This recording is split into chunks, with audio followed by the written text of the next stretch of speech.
I started out breastfeeding. I was pumping when I was in the hospital, and feeding him once I was able to have him out of the incubator, which was he was about 5 or 6 days old. He was quite big. He was 6'1" at 35 weeks, so he was, he looked funny next to these teeny little preemies. He was this massive baby.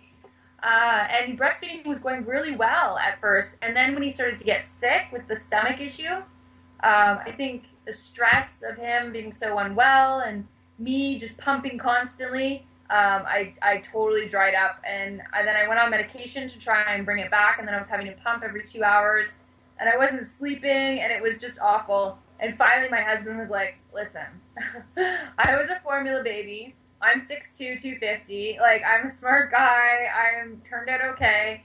You are killing yourself for this. And I was really obsessive about it. I thought, this is the one thing that I have to do, and I couldn't do it. So I finally gave up. And then once I gave him formula, and he was fine. He was fantastic. And I feel like he got that first 5 weeks of, like, all the good antibodies and all that stuff anyways. But when I was breastfeeding, it was hard. It was hard on my back to be leaning forward like that. It was hard not knowing if he was latched properly because I don't have sensation in my nipples. So to know if he was actually getting anything he was sucking. Was he using it as a soother, or was he actually getting any food? So that was hard. Pumping was not hard. Because the machine basically did it for you, and you could see what was coming out if you were actually getting anything out.